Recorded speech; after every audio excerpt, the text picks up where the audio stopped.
Mga best sexy Megan pa rin po ang niyong kasama. Tuloy-tuloy hanggang mamayang alas 9.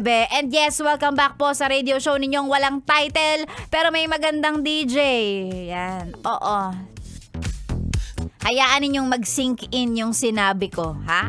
May magandang DJ. Wow! Ganun talaga, dapat matuto kang i-compliment yung sarili mo, ha? Kasi yung mga chismosa dyan sa barangay nyo, ang titingnan sa'yo, lahat ng pangit at kapintasan mo. So, gagaya ka ba sa kanila? Syempre hindi. So, ikaw, at least ikaw, i-compliment mo yung sarili mo. Ala, ang ganda ko today. Ganun. Uy, gwapo ko ngayon, Parang bida sa soap opera. Yung mga ganon, diba? Uy, gwapo ko ngayon, Jungkook yan? Mga ganon. Kahit malayo, kahit di mo naman sila kamukha, i-compliment mo yung sarili mo. Diba? Ganun. And, eto rin ang pinakamaganda dyan. Kapag may nakita ka ring maganda sa ibang tao, sabihin mo rin sa kanila, hoy, bagay sa'yo yung damit mo ngayon. Ganon. Uy, ang gwapo mo ngayon, bagay sa'yo yung gupit mo. Diba? Kasi hindi mo alam kung gaano kalaki yung impact nung papuri mo sa kanila. 'Di ba? Minsan nakakagaan talaga siya na parang ay, sinabi niyang bagay sa akin yung buhok ko. Yung mga ganon. So, wag tayong madamot pagdating sa compliment. Ganyan.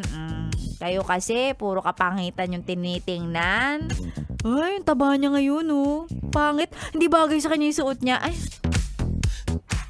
medyo baguhin mo naman ng konti, be, ha?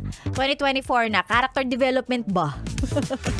Sexy Megaphone yung kasama. And yes, so sige, eto na. Tuloy-tuloy tayo. Ngayong araw ng Lunes. Ay, nako. Ang pag-uusapan natin, napakadali lang. Fill in the blanks tayo. Yan.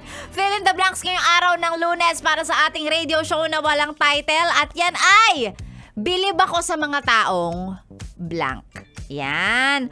What makes you believe sa mga tao sa paligid mo? This can be negative or a positive. Kasi pwede mong sabihin, bilib ako dun sa mga taong may asawa na, kumakabit pa sa iba. Oh, di ba? Pwedeng ganon. Or pwede ring, bilib ako sa mga taong kahit walang-wala na sila, handa silang tumulong sa iba, magbibigay pa. Yan. So, depende sa'yo, be, ha? Bilib ako sa mga taong blank. Isend ang mga sagot sa aking Facebook page, Sexy Megan, para mabasa ko kagad yan. And of course, mamaya din sa Facebook Live, subukan natin, alamin din ang pulso ng bayan. Wow, pulso ng bayan! O bakit may pag-zoom in? Oo, sinabi ko magpe-Facebook Live ako, no? Kailan ba ako nagsabi na magpe-Facebook Live ako tapos hindi ako magpe-Facebook Live? Kailan yon, di ba? Lagi ko naman sinasabi. So, ayan, dapat nakaabang kayo sa Yes The Best Manila Facebook page. Okay? Sexy Megan po yung kasama. Syempre dito lang sa 101.1. Yes, the best. Baka lang, I'll be back.